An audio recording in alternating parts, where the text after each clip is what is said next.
사랑하는 성도 여러분, 우리는 살아가면서 수많은 사랑 이야기를 듣습니다. 영화도 사랑을 말하고 드라마도 사랑을 말하고 우리가 부르는 노래도 사랑을 노래합니다. 그러나 세상이 말하는 사랑과 성경이 말하는 사랑에는요, 분명한 차이가 있습니다. 세상은 사랑을 감정으로 말하지만 성경은 사랑을 언약으로 말씀합니다. 세상은 사랑을 설렘으로 시작하지만요, 성경은 사랑을 끝까지 지키는 신실함으로 완성합니다. 그래서 사랑의 가치는요, 얼마나 뜨겁게 시작했느냐가 아니라 얼마나 끝까지 지켰느냐에 달려 있어요. 오늘날 우리는 사랑이 넘쳐나는 시대를 살고 있지만 동시에 사랑이 가장 쉽게 무너지는 시대를 살아갑니다. 휴대전화 하나로 세상과 연결되지만 정작 가족과는 대화가 줄어들고 있어요. SNS에서는 수백 명과 소통하고 있지만 마음을 나눌 한 사람을 찾지 못하는 시대입니다. 결혼은 여전히 많은 사람들이 꿈을 꾸고 있지만요, 결혼을 유지하는 일은 점점 더 어려워지고 있습니다. 개인의 자유와 선택은 존중받지만요, 책임과 헌신은 부담으로 여겨집니다. 이것은 단순한 사회적 현상이 아니라 사랑의 본질을 잃어버린 결과입니다. 사랑은 감정이 아니라 언약입니다. 언약은 책임과 희생을 요구하기 때문이지요. 아가서 1장부터 4장까지는요, 사랑이 시작되는 과정을 보여주고 있어요. 그러나 오늘 우리가 살펴볼 5장부터 8장까지는 더욱 깊은 이야기를 들려줍니다. 여기에는 오해도 있고 기다림도 있고 회복도 있으며 마침내 죽음보다도 더욱 강한 사랑의 고백이 등장합니다. 이것은 단순히 한 남녀의 사랑의 이야기가 아닙니다. 하나님께서 자기 백성을 끝까지 사랑하는 이야기이시며 예수 그리스도께서 교회를 위해 십자가를 지신 이야기입니다. 또한 오늘 우리를 향한 하나님의 언약의 사랑을 보여주는 이야기입니다. 오늘 말씀을 통해서요, 하나님께서 우리에게 주시는 세 가지 은혜를 함께 나누고자 합니다. 첫째, 참된 사랑은 상처를 넘어서 회복하는 사랑입니다. 둘째, 참된 사랑은요, 끝까지 서로를 존귀하게 여기는 사랑입니다. 셋째, 참된 사랑은요, 죽음보다 강한 언약의 사랑입니다. 자, 그러면 첫 번째로 참된 사랑은 상처를 넘어 회복하는 사랑입니다. 여러분, 아가서 5장은요, 앞부분과 분위기가 전혀 다릅니다. 1장부터 4장까지는 사랑이 꽃피는 이야기였지요. 서로를 바라보며 기뻐하고 서로를 칭찬하며 함께하는 기쁨을 노래했습니다. 그러나 5장에 들어오면 갑자기 긴장감이 생겨요. 사랑하는 사람이 문을 두드립니다. 하지만 신부가 즉시 문을 열어주지 않습니다. 잠시 머뭇거려요. 그리고 뒤늦게 문을 열었을 때 신랑은 이미 떠나고 말았습니다. 그래서 신부는 밤거리를 헤매며 신랑을 찾습니다. 찾고 또 찾습니다. 그러나 쉽게 만나지 못합니다. 심지어 성을 지키는 파수꾼들에게 상처를 입기까지 하지요. 여기서 우리는 놀라운 사실 하나를 발견합니다. 사랑에도 위기가 있다는 것입니다. 믿음에도 위기가 있고 가정에도 위기가 있으며 교회에도 위기가 있어요, 여러분. 성숙한 사랑은 위기가 없는 사랑이 아니라 위기를 통과하는 사랑입니다. 낯선 사람이 던진 말보다도 사랑하는 사람이 던진 말이 더욱 오래 남습니다. 모르는 사람의 행동보다도 가족의 행동이 더욱 깊은 상처를 남깁니다. 왜 그렇습니까? 사랑이 깊을수록 기대가 더욱 크기 때문입니다. 우리는 낯선 사람들에게는 큰 기대를 하지 않잖아요. 그러나 배우자에게나 자녀에게나 부모에게나 또한 믿음의 공동체에게는 기대를 합니다. 그래서 가까운 관계일수록 상처도 더욱 깊습니다. 창세기를 보십시오. 인류 최초의 살인은 낯선 사람 사이에서 일어난 것이 아니잖아요. 형제가 형제를 죽인 사건, 즉 아담의 아들 가인이 아벨을 죽였습니다. 왜입니까? 죄는 언제나 가장 가까운 관계부터 무너뜨리기 때문입니다. 요셉도 형들에게 팔렸습니다. 다윗도 자신의 아들 압살롬에게 배신을 당했습니다. 예수님도 12제자 가운데 한 사람인 가룟 유다에게 팔리셨습니다. 가장 가까운 사람이 가장 깊은 상처를 줄 수 있다는 것을 우리가 알 수 있지요. 오늘 우리의 가정도 그렇습니다. 부부 사이에 말하지 못한 상처가 쌓여 있어요. 부모와 자녀 사이에도 오랜 오해가 있습니다. 형제 사이에도 풀리지 않는 감정이 있습니다. 교회 안에서도 작은 말 한마디 때문에 멀어진 사람들이 있어요. 사탄은 언제나 관계를 깨뜨리는 일을 가장 먼저 한다는 것을 꼭 기억하시면 좋겠어요.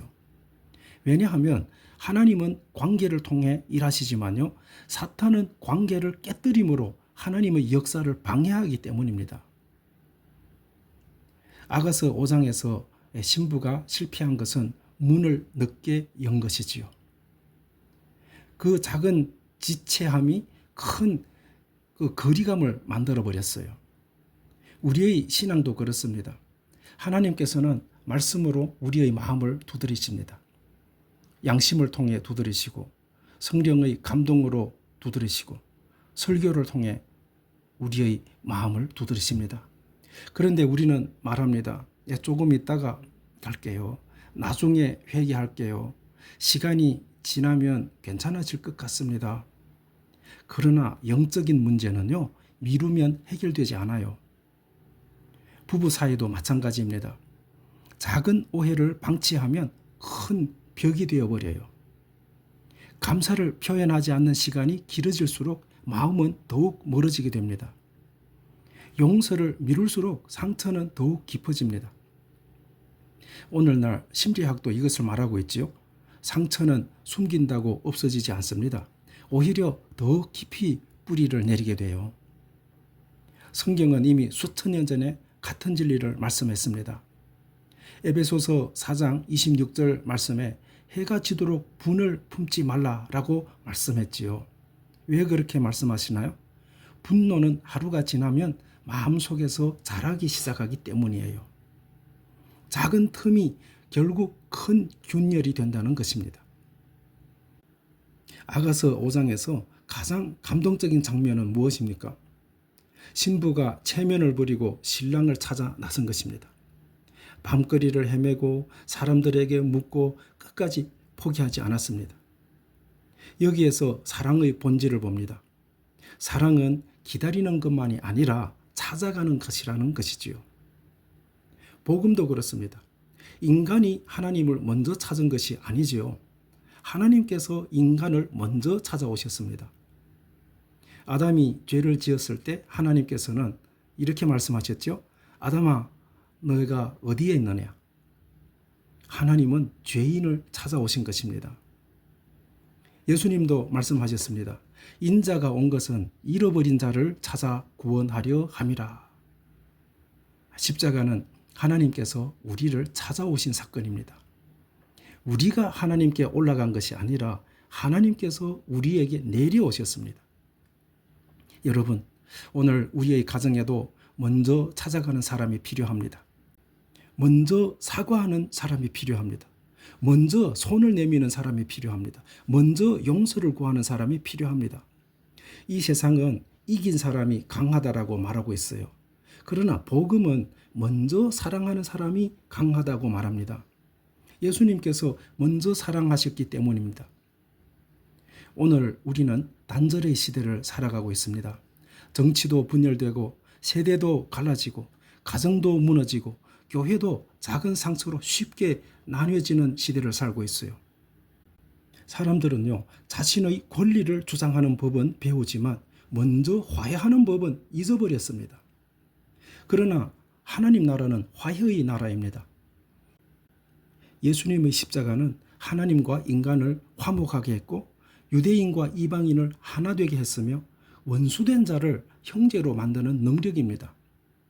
그러므로 교회는 세상처럼 갈라지는 공동체가 아니라 상처를 회복시키는 공동체가 되어야 합니다. 여러분, 아가서 5장은요, 우리에게 묻습니다.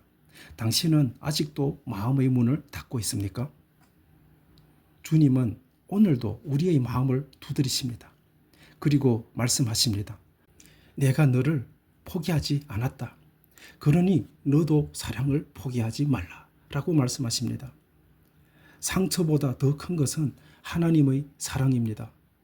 깨어진 관계보다 더 큰 것은 십자가의 회복입니다. 그러므로 참된 사랑은요, 상처가 없는 것이 아니라 상처를 넘어서 끝내 회복을 이루는 사랑입니다.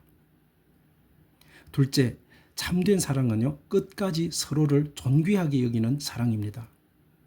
여러분, 아가서 5장은 상처와 이별의 위기를 보여주었습니다.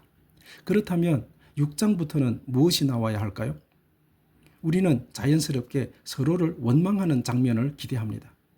왜 그때 문을 늦게 열었느냐? 왜 나를 떠나가 버렸느냐? 왜 내 마음을 몰라주었느냐? 라고 원망하는 장면을 기대할 수 있어요. 그러나 놀랍게도 성경은 전혀 다른 장면을 보여줍니다. 아가서 6장은 비난으로 시작하지 않았습니다. 다시 서로를 바라보는 것으로 시작합니다.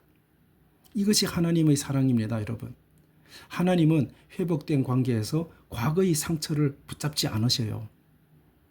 사탄은 우리의 과거를 계속 들추어내지만 하나님은요, 회복된 사람에게 새로운 미래를 열어주십니다.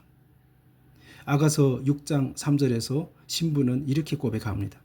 나는 나의 사랑하는 자에게 속하였고 나의 사랑하는 자는 내게 속하였다. 놀라운 것은 이 고백이 위기를 지난 후에 나온다는 사실입니다. 사랑은 시험과 위기를 통과한 후 더욱 깊어졌습니다. 오늘날 우리는 사람을 평가하는 시대를 살고 있습니다. 성과가 사람의 가치를 결정하고 능력이 존중의 기준이 되고 경제력이 사람의 영향력을 결정하는 것처럼 보입니다. 기업은 생산성을 평가하고 학교는 성적을 평가하고 사회는 성공 여부를 평가하고 있습니다. 이러한 평가는 필요하지요. 그러나 문제는 평가가 사람의 존재 가치까지 결정하는 기준이 될 때입니다. 성경은요, 인간을 성과로 평가하지 않습니다. 하나님의 형상으로 지음받은 존재로 바라봅니다. 그래서 하나님은 실패한 다윗도 버리지 않으셨고 3번이나 주님을 부인한 베드로도 다시 세우셨습니다. 주님은 왜 나를 부인했느냐 보다 내가 나를 사랑하느냐를 먼저 물으셨어요. 사랑은 과거의 실패보다 현재의 회복을 본다는 것이죠. 아가서 7장에서는요, 신랑이 신부를 아름답게 칭찬하는 장면이 이어집니다. 흥미로운 점은 이 칭찬은 사랑이 가장 뜨거웠던 처음이 아니라 위기를 지난 후에 나옵니다. 이것이 성숙한 사랑입니다. 처음에는 누구나 칭찬할 수 있습니다. 그러나 오래된 관계 속에서도 존귀함을 잃지 않은 사람은 많지 않아요. 오늘 우리는 익숙함이라는 위험 속에서 살아가고 있습니다. 익숙함은 감사도 빼앗아갑니다. 처음에는 모든 것이 감사였습니다. 배우자가 곁에 있는 것이 감사했고, 자녀가 태어난 것이 감사했고, 교회가 있는 것이 감사했습니다. 그러나 시간이 지나면요, 그것을 당연하게 여깁니다. 감사가 사라지면요, 존귀함도 사라집니다. 존귀함이 사라지면 사랑도 메말라 갑니다. 그래서 사도 바울은 에베소서에서 서로 존경하기를 먼저 하라라고 권면합니다. 존중은 사랑의 열매이며 사랑은 존중을 통해 오래갑니다. 사랑하는 성도 여러분, 우리가 하나님을 존귀하게 여긴 것이 먼저가 아니지요.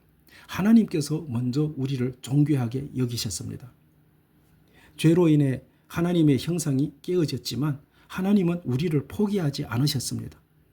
그래서 독생자 예수 그리스도를 보내셨습니다. 십자가는 인간의 가치가 얼마나 큰지를 보여주는 하나님의 선언이지요. 하나님께서 독생자를 내어주실 만큼 우리는 귀한 존재였다라는 것입니다. 이것이 은혜입니다. 그러므로 교회는요, 사람을 함부로 평가하는 공동체가 되어서는 안 됩니다. 교회는 사람을 회복시키는 공동체가 되어야 합니다. 이 세상은요, 실패한 사람을 버립니다. 그러나 하나님은 실패한 사람을 다시 세우십니다. 세상은 과거를 기억합니다. 그러나 하나님은 회개한 사람의 미래를 준비하십니다. 오늘 우리는 인공지능이 발전하고 기술이 인간의 능력을 빠르게 대체하는 시대를 살아갑니다. 앞으로는 더 많은 직업이 변화할 것이고 사람들은 자신의 가치에 대해 더욱 큰 불안을 느끼게 될 것입니다. 나는 어떤 존재인가? 내가 없어도 되는 것은 아닌가? 이런 질문이 앞으로 더욱 커질 것입니다. 그러나 성경은 분명하게 대답합니다.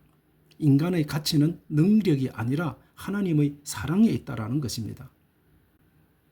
AI는 계산할 수 있습니다. 정보를 분석할 수 있습니다. 그러나 AI는 한 사람을 위해 십자가를 질 수는 없습니다. 사랑은 기술이 아니라 하나님의 형상을 따라 창조된 인간만이 실천할 수 있는 거룩한 능력입니다. 여러분, 가정을 회복하는 길도, 교회를 세우는 길도, 세상을 변화시키는 길도 결국 사람을 하나님의 눈으로 바라보는 데 있어요.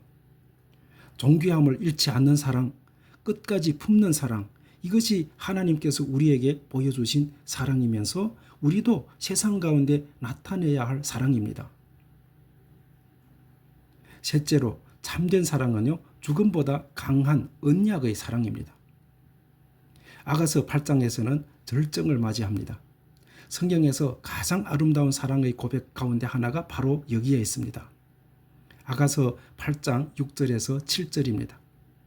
너는 나를 도장같이 마음에 품고 도장같이 팔에 두라.